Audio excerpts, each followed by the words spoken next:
Hello అండి, నమస్తే. మనం ఈ వీడియోలో తెనాలి రామకృష్ణుడి గురించి చెప్పుకుందాం. ముందుగా ఈ వీడియో మీద క్లిక్ చేసిన ఫాలోవర్స్ అందరికీ కూడా నా స్పెషల్ థ్యాంక్స్ని తెలుపుకుంటున్నాను. ఆలస్యం చేయకుండా, సుత్తి లేకుండా సూటిగా డైరెక్ట్గా కంటెంట్లోకి వెళ్ళిపోదాం. చూడండి, తెనాలి రామకృష్ణుడు కదా. తెనాలి రామకృష్ణుడు ముందు అతని యొక్క కాలం, తెనాలి రామకృష్ణుడి యొక్క కాలంని మనం పరిశీలన చేసినట్టుగైతే 1485 నుంచి 1575 ఇది ఈయన యొక్క కాలం. అవునా? అంటే 90 సంవత్సరములు ఆయన జీవించారు. తెనాలి రామకృష్ణుడి యొక్క కాలం అనగా 16వ శతాబ్దం. 16వ శతాబ్దం అంతే కదా.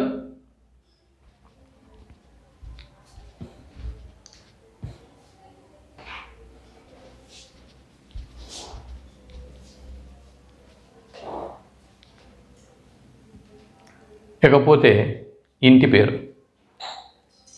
పేరు గార్లపాడువారు, గార్లపాటి.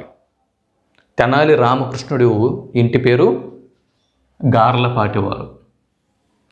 తెనాలి రామకృష్ణుడి యొక్క ఇంటి పేరు తెనాలి కాదండి, వాళ్ళ ఇంటి పేరు గార్లపాడువారు. వారు తెనాలి ప్రాంతానికి, గుంటూరు జిల్లాలోని తెనాలి ప్రాంతానికి చెందినవారు కాబట్టి ఆ ప్రాంతం పేరు మీదుగా ఆయనకి తెనాలి రామకృష్ణుడు అన్న పేరు వచ్చింది. క్లియర్? దాని తర్వాత తల్లిదండ్రులు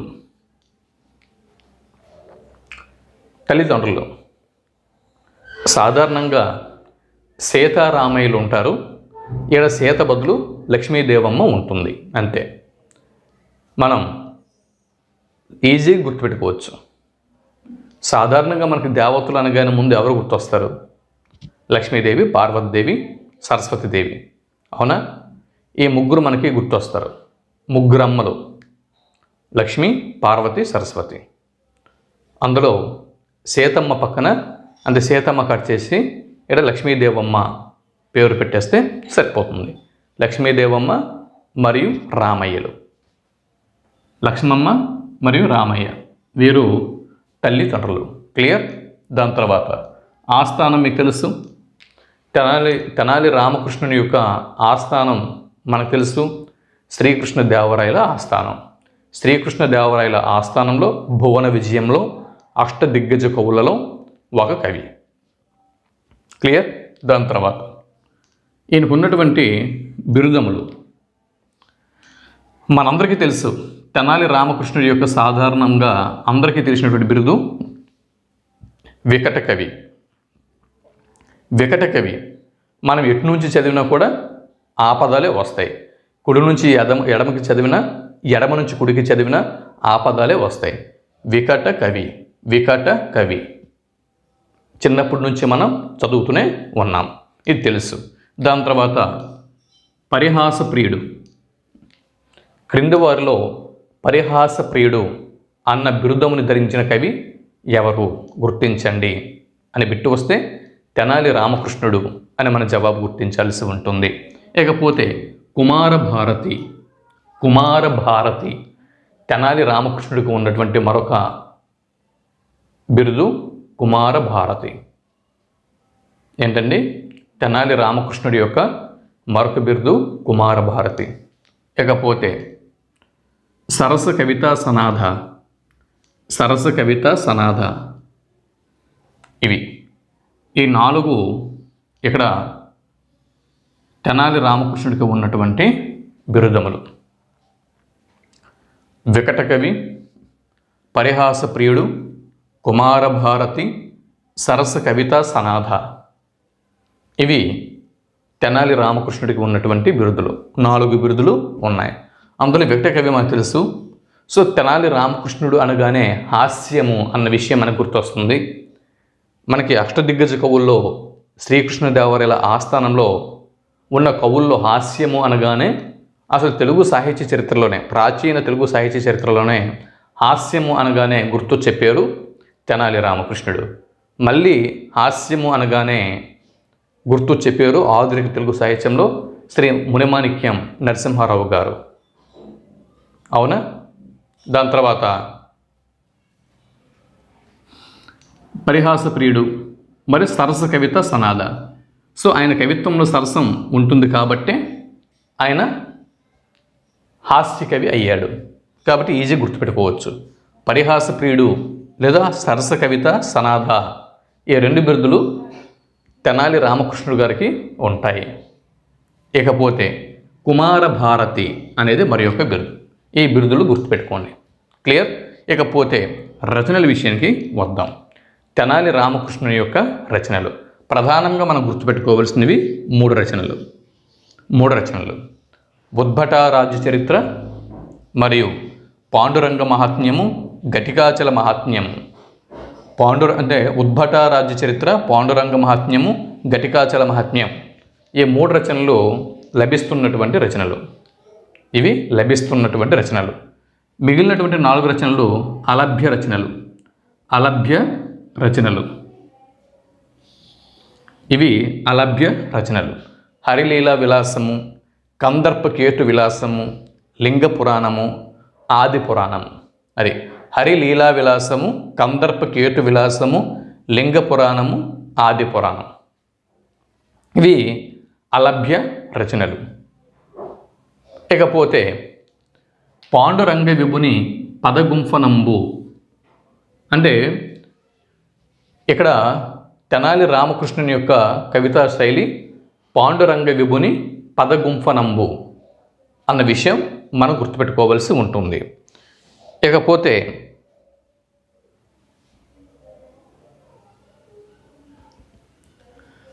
పదగుంఫనంబు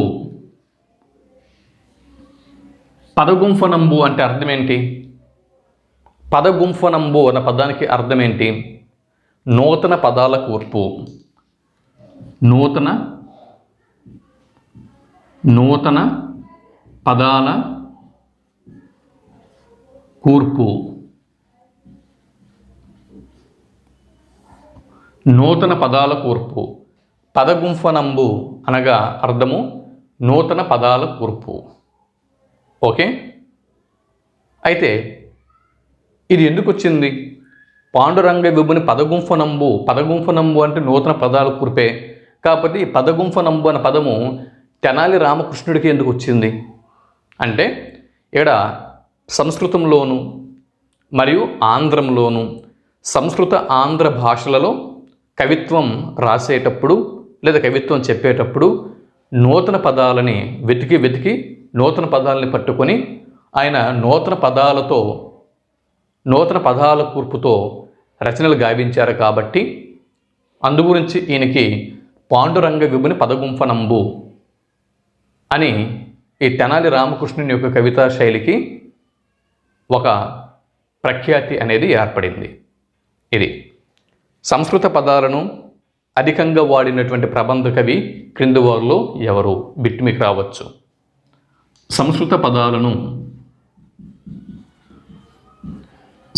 పదాలను అధికంగా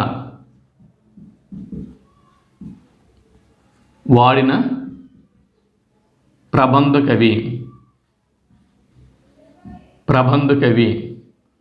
సంస్కృత పదాలను అధికంగా వాడిన ప్రబంధ కవి క్రింది వారిలో ఎవరు? గుర్తించండి అని బిట్టు వస్తే తెనాలి రామకృష్ణుడు అని జవాబు గుర్తించాల్సి ఉంటుంది.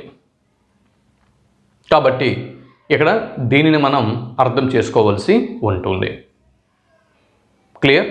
అలాగే సంస్కృతమునను తెలుగునను నూతన పదాలను గ్రహించి కూర్పు చేయుట వల్ల తెనాలి రామకృష్ణుడికి అతని యొక్క రచనా శైలికి పాండురంగ విభుని పదగుంఫనంబు అని ప్రఖ్యాతి అంటే ఈ ప్రతీతి ఏర్పడింది అని చెప్పి ఇక్కడ ముల్లపూడి భాస్కర్రావు గారు పేర్కొన్నారు. సంస్కృతమున మరియు ఆంధ్రమున నూతన పదాలని సృష్టించి కవిత చెప్పడం వల్ల తెనాలి రామకృష్ణుని యొక్క కవితా శైలి పాండురంగ విభుని పదగుంఫనంబుగా ప్రఖ్యాతిగాంచింది అని ముల్లపూడి భాస్కర్రావు గారు పేర్కోవడం జరిగింది. ఇకపోతే ఇప్పుడు మనం ఇక్కడ తెనాలి రామకృష్ణుని యొక్క రచనల గురించి, ఒక్కొక్క రచన గురించి ఇప్పుడు మనం పరిశీలన చేద్దాం. తర్వాత ఇప్పుడు చూడండి, తెనాలి రామకృష్ణుని యొక్క లభ్యమవుతున్నటువంటి రచనలు 3, అలభ్య రచనలు 4 అని మనం చెప్పుకున్నాం. మరి అలభ్య రచనల గురించి మనం ఇప్పుడు మాట్లాడుకోలేము. ఇప్పుడు మనము లభ్యమవుతున్నటువంటి 3 రచనల గురించి మనం మాట్లాడుకుందాం. ఎక్కడి నుంచి బిట్స్ రావడానికి ఛాన్సెస్ అనేవి ఉన్నాయి. అందులో ముఖ్యంగా ఉద్భటారాజ్య చరిత్ర, దీన్ని ఒకసారి చూద్దాం. ఉద్భటారాజ్య చరిత్ర తెనాలి రామకృష్ణుడు మొట్టమొదట రచించినటువంటి రచన. ఈ రచన చేసే నాటికి తెనాలి రామకృష్ణుడు తెనాలి రామలింగడుగా ఉన్నాడు. తెనాలి రామలింగడు, ఇక్కడ లింగడు.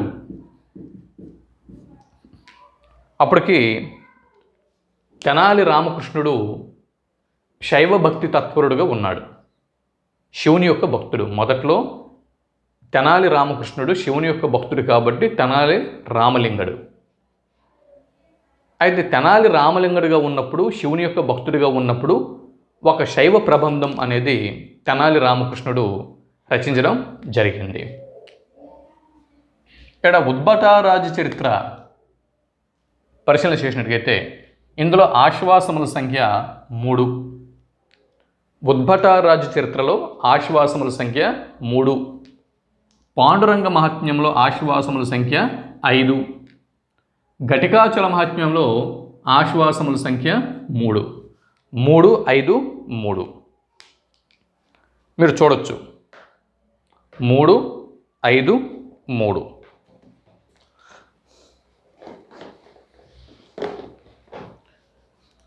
ఇక్కడ ఉద్భటారాజ్య చరిత్రంలో ఆశ్వాసముల సంఖ్య 3, పాండురంగ మహాత్మ్యంలో ఆశ్వాసముల సంఖ్య 5, ఘటికాచల మహాత్మ్యంలో ఆశ్వాసముల సంఖ్య ఇందులో 3. 3, 5, 3. 3, 5, 3. ఓకేనా? 3, 5, 3 క్లియర్గా పెట్టుకోండి. ఆశ్వాసములు. దాని తర్వాత పద్య గద్యల సంఖ్య, పద్య గద్యలు ఇందులో 842. కేవలం పద్యాలతో ఉంటే దాన్ని పద్యకావ్యం అంటాము, కేవలం గద్యంతో ఉంటే దాన్ని గద్యకావ్యం అని చెప్పి అంటాము, 2 కలిపి ఉంటే దాన్ని చంపూ కావ్యము అని చెప్పి అంటాము. పద్య గద్యలతో ఉంటే ఆ కావ్యంని చంపూ కావ్యము అని చెప్పి అంటాం, లేదా చంపూ ప్రబంధము అని చెప్పి అంటాం. ఇక్కడ దీనిలో పద్య గద్యల సంఖ్య, ఉద్భటారాజ్య చరిత్రలో పద్య గద్యల సంఖ్య 842. పాండురంగ మహాత్మ్యంలో పద్య గద్యల సంఖ్య 1302. ఇందులో ఘటికాచల మహాత్మ్యములో 475. 842, 1302, 475 పద్య గద్యల సంఖ్య, పద్య గద్యల సంఖ్య. ఓకే. ఘటికాచల మహాత్మ్యం దీనిలో 475, పాండురంగ మహాత్మ్యం ఇందులో 1302, ఉద్భటారాజ్య చరిత్రలో 842. ఇది చాలా సింపుల్ అండి. 8లో సగము 4, 4లో సగము 2, 842. ఓకే. దాని తర్వాత 1302, 1302, 1302 ఇది 475. ఇకపోతే కృతిపతులు ఇక్కడ ఉద్భటారాజ్య చరిత్ర యొక్క కృతిపతి శివభక్తుడు, ఓరదేశ మంత్రి అనేటటువంటి శివభక్తుడికి దీన్ని అంకితం ఇవ్వడం జరిగింది. కృతిపతి ఉద్భటారాజ్య చరిత్ర అన్నటువంటి ఈ కృతిని ఓరదేశ మంత్రి అన్న శివభక్తుడికి అంకితం ఇచ్చారు. ఇక్కడ దీన్ని విరూరి వేదాద్రికి అంకితం ఇవ్వడం జరిగింది. విరూరి వేదాద్రికి అంకితం ఇవ్వడం జరిగింది. ఇక్కడ దీన్ని ఖండోజీకి అంకితం ఇవ్వడం జరిగింది. ఖండోజీ దీని యొక్క ఉద్భటారాజ్య చరిత్ర యొక్క కృతిపతి ఊరదేశ మంత్రి. ఇక్కడ పాండురంగ మహాత్మ్యం యొక్క కృతిపతి విరూరి వేదాద్రి, ఘటికాచల మహాత్మ్యం యొక్క కృతిపతి ఖండోజీ. ఇకపోతే ఈ ఊరదేశ మంత్రి అన్న శివభక్తుడు నాదేండ్ల గోపమంత్రి వద్ద ఉద్యోగి అన్న విషయం మనం గుర్తుపెట్టుకోవాలి. ఇకపోతే ఇందులో పాండురంగ మహాత్మ్యంలో పుండరీకము అనేటటువంటి క్షేత్రం యొక్క వైభవం అనేది ఇందులో ఉంటుంది. పుండరీక క్షేత్ర వైభవంని తెలిపేటటువంటి రచనే పాండురంగ మహాత్మ్యము అన్నటువంటి రచన. ఇది కృష్ణస్తుతితో ప్రారంభం అవుతుంది. కృష్ణస్తుతితో ప్రారంభమయ్యేటటువంటి కావ్యము క్రింది వాటిలో ఏది అని చెప్పంటే పాండురంగ మహాత్మ్యము. ఇకపోతే ఇది అయితే ఇక్కడ దీనికి మూల గ్రంథం చూడండి. ఇది శైవ ప్రబంధం అండి. ఉద్భతారాజ్య చరిత్ర అనేది శైవ ప్రబంధం. మనం చెప్పుకోవడం జరిగింది. తెనాలి రామకృష్ణుడు శైవుడుగా ఉన్నటువంటి రచించినటువంటి ప్రబంధం కాబట్టి ఇది శైవ ప్రబంధము. ఇక్కడ మూల గ్రంథం తీసుకుంటే దీని యొక్క మూల గ్రంథము పాల్కూరికి సోమనాథుని యొక్క బసవ పురాణం. పాల్కూరికి సోమనాథుని యొక్క బసవ పురాణంలోని 7వ ఆశ్వాసం. ఉద్భటారాజ్య చరిత్ర దీనికి మూల గ్రంథము పాల్కూరికి సోమనాథుని యొక్క బసవ పురాణం 7వ ఆశ్వాసము. ఇకపోతే పాండురంగ మహాత్మ్యమునకు మూల గ్రంథము స్కాంద పురాణము. ఓకే, ఇక్కడ దీనికి మూల గ్రంథము స్కాంద పురాణము. దాని తర్వాత ఇక్కడ చూడండి, ఉద్భటారాజు చరిత్రలో మదాలసుని యొక్క చరిత్ర ఇది కాశీక్షేత్రం యొక్క మహాత్మ్యంని తెలిపేటటువంటి మదాలసుని చరిత్ర. అలాగే ముంజుభోజుని కథ. ఓకే, మదాలసుని చరిత్ర అంటే కాశీక్షేత్రం యొక్క మహాత్మ్యంని తెలిపే మదాలసుని చరిత్ర మరియు ముంజుభోజుని కథ ఇందులో మనకి కనిపిస్తాయి. అయితే ఇక్కడ ఉద్భటారాజు చరిత్ర అన్నటువంటి గ్రంథంలో మదాలసుని చరిత్ర లాంటివే కొన్ని చరిత్రలు ఇక్కడ మనం గమనించవచ్చు. మదాలసుని చరిత్రని పోలినటువంటి చరిత్రలు నిగమశర్మ కథ, పాండురంగ మహాత్మ్యంలోని నిగమశర్మ కథ, అలాగే శ్రీనాథుని యొక్క కాశీఖండంలోని గుణనిధి కథ, మరి శ్రీనాథుని శివరాత్రి మహాత్మ్యములోని సుకుమారుని కథ, మరియు హరిభట్టు రచించినటువంటి నరసింహ పురాణంలోని మందేహుని కథ. ఈ కథలన్నీ కూడా ఇవన్నీ కూడా అంటే ఇంచుమించు ఒకే విధంగా ఉండేటటువంటి కథలు. ఇవన్నీ కూడా ఇంచుమించు ఒకే విధంగా ఉన్నటువంటి కథలు. మదాలసుని చరిత్రతో పోలినటువంటి కథలు నిగమశర్మ కథ, గుణనిధి కథ, సుకుమారుని కథ, మందేహుని కథ. ఈ కథలన్నీ కూడా ఇంచుమించు ఒకే ఇతివృత్తంని కలిగి ఉంటాయి అన్నమాట. అంటే మదాలసుని చరిత్రతో పోల్చదగినటువంటి కథలు ఇవన్నీ కూడా. అలాగే ముంజుభోజుని కథ, ఇవి మదాలసుని చరిత్ర, ముంజుభోజుని కథ. మదాలసుని చరిత్ర, ముంజుభోజుని యొక్క కథ, ఈ రెండు కూడా ఉద్భటారాజ్య చరిత్ర అన్నటువంటి గ్రంథంలో మనం చూడొచ్చు. ఇకపోతే పాండురంగ మహాత్మ్యంలో ఈ గ్రంథంలో ఉన్నటువంటి వృత్తాంతాలు పుండరీకుని కథ ఇందులో ఉంటుంది. ముఖ్యమైన చూడండి, ముందు ముఖ్యమైన చెప్పేస్తున్నాను. ఎగ్జామ్ ఓరియంటేషన్లో మనకి బిట్టు రావడానికి ఛాన్సెస్ ఉన్నటువంటి అంశాలు. పుండరీకుని కథ మీద బిట్టు రావడానికి ఛాన్స్ ఉంది. నిగమశర్మ ఉపాఖ్యానం మీద బిట్టు రావడానికి ఛాన్స్ ఉంది. అనేది ఉంది. ఇకపోతే ఇది కాకి, హంస, పాము, చిలుక, తేనెటీగ. కాకి, హంస, పాము, చిలుక, తేనెటీగ. ఒక 5. ఈ 5 జీవులు మోక్షంలో పొందినటువంటి కథ పాండురంగ మహాత్మ్యంలో మనం చూడొచ్చు. దాని తర్వాత సుశీల అనేటటువంటి పతివ్రత యొక్క కథ మనం ఇక్కడ చూడొచ్చు. సుశర్మ ఉపాఖ్యానము ఇది ఇక్కడ మనం చూడొచ్చు. అయ్యత నియుతుల కథ, ఇవి ప్రధాన వృత్తాంతాలు. పాండురంగ మహాత్మ్యం నుంచి బిట్టు ఎగ్జామ్లో బిట్టు రావడానికి ఛాన్సెస్ ఉన్నటువంటి వృత్తాంతాలు. పొండరీకుని కథ, నిగమశర్మ ఉపాఖ్యానము, కాకి, హంస, పాము, చిలుక, తేనెటీగ మోక్షమును పొందేటటువంటి వృత్తాంతము, సుశీల అనేటటువంటి పతివ్రత వృత్తాంతము, సుశర్మ యొక్క ఉపాఖ్యానము, అయత నియతుల యొక్క కథ. ఇవి ప్రధానంగా మనకి కాంపిటేటివ్ ఎగ్జామ్స్ ఓరియంటేషన్లో రావడానికి ఛాన్సెస్ ఉన్నటువంటి వృత్తాంతాలు. ఇకపోతే శ్రీకృష్ణ అవతారము, శ్రీ రాధాదేవి చరిత్ర, ధర్మరాజు సోదరుల క్షేత్ర దర్శనం, ఇవి కూడా మిగిలినవి అన్నమాట. ఇది దీని తర్వాత ఇవి ఇక్కడ మనం ప్రధానంగా గుర్తుపెట్టుకోవాల్సినటువంటి అంశాలు. ఇకపోతే ఘటికాచల మహాత్మ్యంలోని ప్రధాన దైవం యోగ నృసింహస్వామి, ఇది ఒక బిట్టు మనం గుర్తుపెట్టుకోవాలి. తెనాలి రామకృష్ణుని యొక్క చివరి కృతి అన్న విషయం మనం గుర్తుపెట్టుకోవాలి. 108 దివ్య తిరుపతుల్లో ఒకటి ఇది ఘటికాచల మహాత్మ్యము అనే విషయం మనం గుర్తుపెట్టుకోవాలి. ఘటికాచల మహాత్మ్యము తెలుగు సాహిత్య చరిత్రలోనే అత్యంత పేలవమైనటువంటి క్షేత్ర మహాత్మ్యము అని చెప్పి విమర్శించిన వారు ఆరుద్ర గారు, ఇదొక బిట్టు మనం గుర్తుపెట్టుకోవాలి.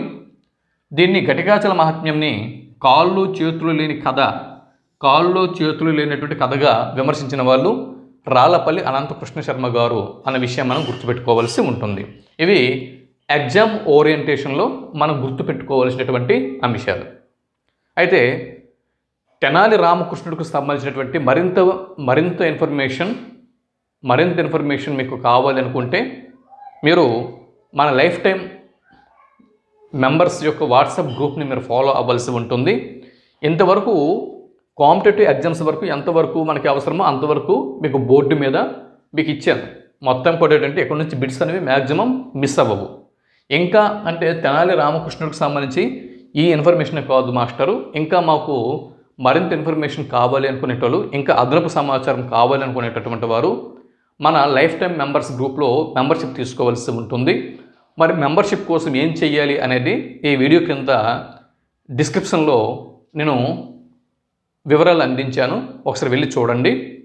సో దీనికి అదనపు ఇన్ఫర్మేషన్ మీకు కావాలనుకుంటే కంపల్సరీగా మెంబర్షిప్ అనేది తీసుకోవాల్సి ఉంటుంది. లేదు ఇక్కడ ఈ ఇన్ఫర్మేషన్తో మీరు సాటిస్ఫై అయితే ఏం అక్కర్లేదు. ఇది మనకి ఎగ్జామ్ ఓరియంటేషన్లో ఇవి ప్రధానంగా మనం చూసుకుంటే సరిపోతుంది. మనం మరింత సమాచారంతో అంటే దీనికి సంబంధించినటువంటి ప్రాక్టీస్ బిట్స్ అంటే సాధన బిట్లతో మనం కలుద్దాం. ఇక్కడ ఏమైనా మనం మిస్ అయ్యి ఉంటే, ఇక్కడ ఏమైనా తప్పిపోయి ఉంటే బిట్స్ని ప్రాక్టీస్ బిట్స్ రూపంలో మీకు నేను ఇస్తాను, అక్కడ కవర్ అయిపోతుంది. కంటెంట్ బాగుంది అనిపిస్తే ఒక లైక్ ఇవ్వండి, మీ మిత్రులకి షేర్ చేయండి, మన ఛానల్కి సపోర్ట్గా ఉండండి. మరింత ఇన్ఫర్మేషన్తో స్పీడ్గా మీ ముందుకి వస్తూ ఉంటాను. జై హింద్.